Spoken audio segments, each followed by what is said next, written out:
बोले भारत माता की, भारत माता की। आज भारतीय रेल के इतिहास का युगांतकारी दिन है। यशस्वी प्रधानमंत्री श्रीमान नरेंद्र मोदी जी के माध्यम से देश के अलग अलग राज्यों में 75 से ज्यादा अमृत स्टेशनों का लोकार्पण हो रहा है। ऐसे में इस कार्यक्रम में मंच पर विराजमान माननीय प्रभारी मंत्री श्रीमती कृष्णा गौड़ जी, हमारे अपने मंच पर विराजमान माननीय मंत्री श्रीमान दिलीप अग्रवाल जी, हमारे रेलवे के सभी अधिकारीगण, माननीय यादवेंद्र सिंह जी, माननीय हरिशंकर खटीक जी, इस अवसर पर मौजूद आप सब दोनों हाथ जोड़ के आपको प्रणाम करता हूँ, आप सबका अभिनंदन करता हूँ। टीकमगढ़ की धरती पर आप सबको बधाई देता हूँ। जब लोकार्पण हो रहा था, दोनों हाथ ऊपर करो, जोरदार ताली बजाकर लोकार्पण का आनंद ले। सच में यशस्वी प्रधानमंत्री के नेतृत्व में धीरे धीरे देश पूरा बदल रहा है। हमारे लिए सौभाग्य की बात है, माननीय प्रधानमंत्री के नेतृत्व में सभी भारतीय वैज्ञानिकों, इंजीनियर और रेलवे के कर्मयोगियों ने वो करके दिखाया जिसकी कभी कल्पना नहीं की। 173 साल का रेलवे का इतिहास, और ऐसे में हमारे सामने सच में ये अमृत काल चल रहा है। शुरू से कोयले के धुएं और स्टीम से शुरू होने वाले इंजन से निकलते हुए धीरे धीरे करके डीजल, बिजली, अब आज तो हाइड्रोजन ट्रेन का शुभारंभ हुआ। जोरदार अभिनंदन करिए। दुनिया का बड़ा बदलाव हमारी रेलवे के माध्यम से हुआ है। आज जिंद से सोनीपत के लिए देश की पहली हाइड्रोजन ट्रेन को यशस्वी प्रधानमंत्री श्रीमान नरेंद्र मोदी जी ने हरी झंडी दिखाई।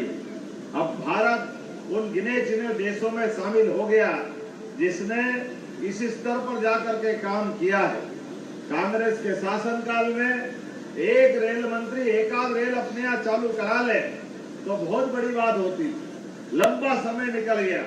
लेकिन अब रेल दुनिया के सबसे बड़े देश, खासकर आबादी के क्षेत्र में, और दुनिया का सबसे युवा देश, और आवागमन की दृष्टि से रेल के डब्बों के अंदर कई देश सफर कर रहे, इतनी बड़ी संख्या में यात्री रोज आवागमन करते। जोरदार अभिनंदन करें। ये रेल का नेटवर्क हमारा बदलते दौर में जिस प्रकार से चला है, मैं टीकमगढ़ वासियों को भी बधाई देना चाहूंगा। हमारे अपने आज इस स्टेशन में, यहाँ टीकमगढ़ के लोकार्पण के साथ में शामिल हुआ हूँ, और केवल इतना ही नहीं, हमारे राज्य में अकेले आज 13 अलग अलग स्टेशनों का लोकार्पण हो रहा है। पूरे देश में 75 ऐसे रेलवे स्टेशनों का लोकार्पण हो रहा है। मुझे इस बात की प्रसन्नता है, मध्य प्रदेश में 80 रेलवे स्टेशन अमृत श्रेणी के बनने वाले हैं।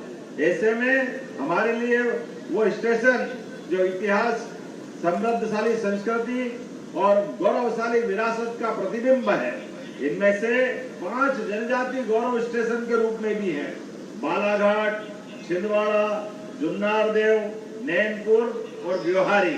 मुझे इस बात की प्रसन्नता है, नक्सलवादियों के खिलाफ भी हमारी सरकार ने यशस्वी प्रधानमंत्री और माननीय गृह मंत्री जी के नेतृत्व में पूरे देश से नक्सलवादियों का सफाया हुआ। और मध्य प्रदेश वो राज्य है जिसने लाल सलाम को आखिरी सलाम सबसे पहले किया। जोरदार अभिनंदन करें अपने राज्य के नागरिकों के लिए, जिनके माध्यम से आज मैं बात कर रहा हूं। यह हमारा बुंदेलखंड का गौरवशाली अतीत, बुंदेलखंड के भी क्या कहने, आला उदल का समय चल रहा है। आला उदल की उस प्रकार की गौरवशाली विरासत के बलबूते पर एक को मारे दो मर जाए, तीसरा घोष खाए मर जाए, मरे के नीचे जिंदे घुस गए, ऊपर लाश दही सरकाए। क्या आनंद आता आला उदल का। बड़े लड़ैया महुआ वाले जिनकी मार सही न जाए।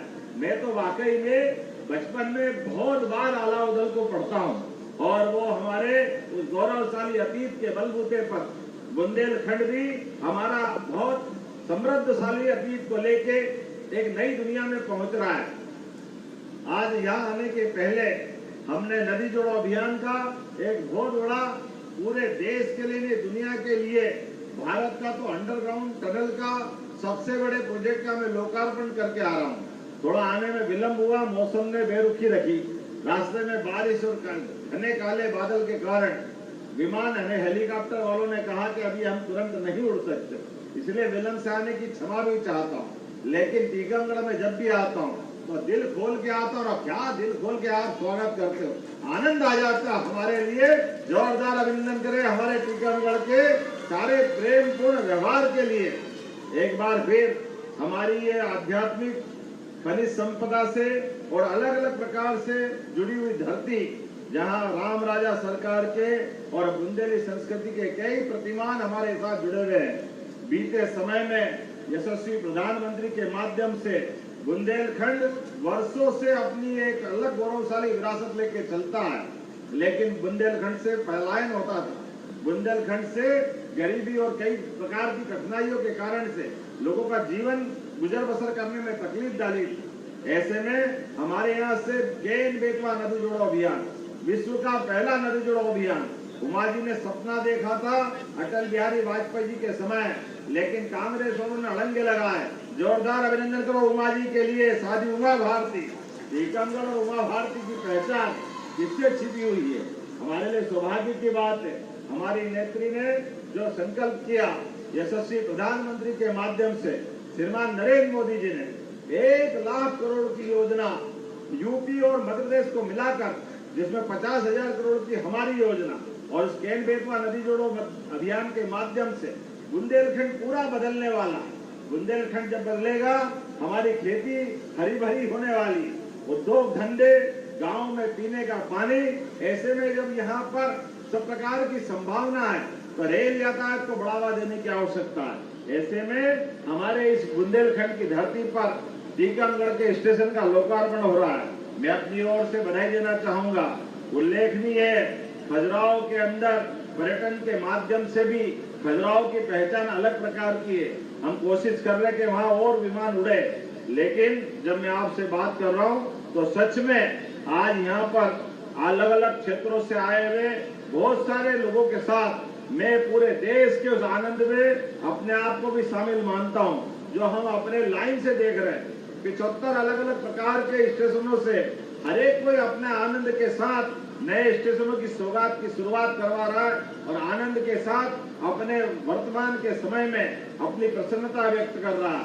तो आइए हम सब मिलकर के यशस्वी प्रधानमंत्री के नेतृत्व में टीकमगढ़ को भी आगे बढ़ाएं और लगातार एक के बाद एक धीरे धीरे करके एक नहीं अनेक क्षेत्रों में हम आगे बढ़ रहे हैं। मुझे इस बात की भी प्रसन्नता है, इसी वर्षाकालीन सत्र में यशस्वी प्रधानमंत्री के नेतृत्व में जनसंघ की जमाने से जिस बात को लेकर भारतीय जनता पार्टी ने कश्मीर की धारा 370 को समाप्त करते हुए जब एक देश एक विधान एक प्रधान की बात कही, तो हमारे अपने राज्य के अंदर ही अलग से प्रावधान क्यों होना चाहिए।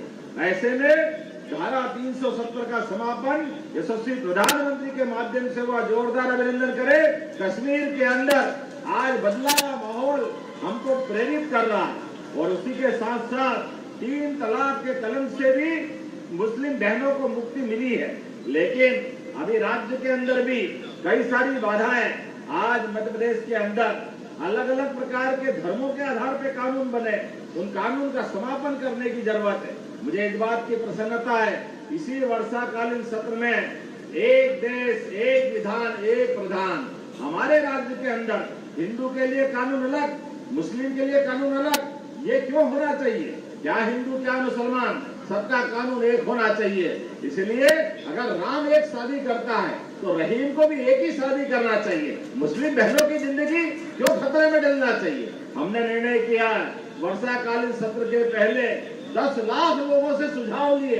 एक और बात महत्व की, यूसीसी में कुछ कट्टरवादियों को छोड़ दे तो 76% से ज्यादा बहनें मुस्लिम बहनों ने कहा कि हाँ हमारे लिए एक कानून होना चाहिए, उसमें हिंदू मुसलमान का भेदभाव नहीं होना चाहिए। इस दिशा में हमारी सरकार ने आगे बढ़ने के लिए इसी विधानसभा सत्र में ये कानून बनेगा, कोई अलग अलग नहीं रहेगा। सारे लोग एक कानून के अंतर्गत अपने जीवन की सारी गतिविधि चलाएंगे। तो आज अपने बीच में जब ये रेल की सौगात मिल रही है तो 2-4 दिन की और बात है, ऐसी बहुत सारी सौगातें लेके हम चल रहे हैं। राज्य के अंदर भी आज बदलते दौर में सभी प्रकार की समृद्धि लेकर के हमारी सरकार काम कर रही है। आज तो आपने रेल का आनंद लिया, रेलवे स्टेशन का लोकार्पण किया, लेकिन मुख्यमंत्री बस सुगम सहायता के माध्यम से आने वाले समय में वर्षों पुरानी वो रोडवेज की बसों की कहानी, जब सड़कें बन गई, गांव आबाद हो गए, अलग अलग जगह के आवागमन की आवश्यकता पड़ रही, ऐसे में सरकारी बसों की व्यवस्था पुनः शुरू होना चाहिए कि नहीं होना चाहिए? जरा ताली वाली बजा के बता, होना चाहिए कि नहीं होना चाहिए? जनता के कल्याण के लिए हमारी सरकार मुख्यमंत्री सुगम सहायता बस चला रही है। सरकार के माध्यम से बच्चों के बीच बैठकर आनंद ले रहे हैं। अभी तो सांदीपनी विद्यालय के लिए बच्चों के लिए आज मैं 2 विद्यालय की सौगात दे के आया हूँ। भगवान कृष्ण का वो गौरवशाली अतीत, जब गरीब और अमीर की दोस्ती सांदीपनी विद्यालय में हुई थी।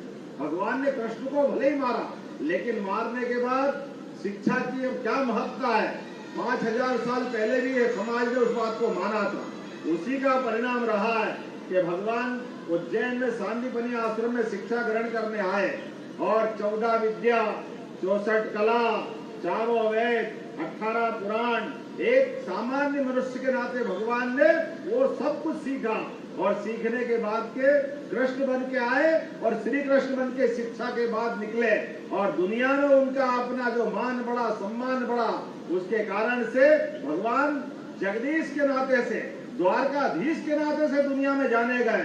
लेकिन उससे बड़ा एक प्रमाण आपके जीवन में भी याद रखना, गरीब अमीर का महत्व नहीं है, दोस्त दोस्त होता है। कॉलेज के समय का मित्र हो या स्कूल के समय का मित्र हो, जीवन भर हमको मित्रता निभाना चाहिए। और मित्र जब आपसे मदद मांगने आए तो मित्रता का खुले हाथों से सम्मान होना चाहिए। और एक मित्र दूसरे से अगर मदद मांगे तो उसकी आंखें नीची नहीं होना चाहिए। भगवान कृष्ण ने द्वारका के अंदर सुदामा के साथ दोस्ती जो निभाई, दुनिया याद करती गरीब अमीर की दोस्ती। जोरदार अभिनंदन करें उस गौरवशाली अतीत के लिए और प्रेम से बोले गोपाल कृष्ण भगवान की। ऐसे में शिक्षा के साथ संस्कार को जोड़ने के लिए हमारी सरकार ने सांदीपनी विद्यालयों की सिलसिले परंपरा चालू की। कांग्रेस के शासनकाल में बैठने के लिए स्कूल में टाटपट्टी नहीं होती थी, खेलने के लिए मैदान नहीं होता था, चारों तरफ स्कूल तो क्या था, कोई पेड़ के नीचे, कोई झोपड़ी में, कोई एक शिक्षक आए या ना आए, कोई देखने वाला नहीं। अब हमारे सांदीपनी विद्यालय, एक विद्यालय 35 करोड़ 50 करोड़ क्या विद्यालय बन रहा है। जोरदार ताली बजा के अभिनंदन करें। वर्तमान के दौर में सभी प्रकार की व्यवस्था को जुटाते हुए धीरे धीरे चारों तरफ विकास के नए पैमाने तय करती जा रही है। ऐसे में आज रेलवे अधिकारियों के साथ इस स्टेशन का लोकार्पण करते आनंद आ रहा है और माननीय प्रधानमंत्री जी को कोई और काम के कारण से उन्होंने ये छूट दी है कि आप अपने अपने कार्यक्रम संपन्न करें। उन्होंने एक साथ पूरे देश में लोकार्पित करते हुए अपनी उपस्थिति दर्ज कराई। जोरदार अभिनंदन करें माननीय प्रधानमंत्री नरेंद्र मोदी जी का, दोनों हाथ ऊपर करके जोरदार ताली बजा करके, जिनके माध्यम से सौगातें मिल रही है। मैं टीकमगढ़ के सभी भाई बहनों का, प्रेस जगत का, अधिकारियों का और सारे मित्रों सहित जनप्रतिनिधियों का आभार मानता हूँ, जिन्होंने अपने सबकी समय की अपनी कीमत होती है, लेकिन इतने बड़े उद्घाटन समारोह में शामिल होकर टीकमगढ़ का मान बढ़ाया, सम्मान बढ़ाइए। तो आइए मेरे साथ एक बार फिर इस पूरे अभियान के साथ इस स्टेशन के लोकार्पण के लिए आनंद मनाते हुए प्रेम से बोलेंगे, भारत माता की, भारत माता की, भारत माता की। ये थे माननीय मुख्यमंत्री मध्य प्रदेश।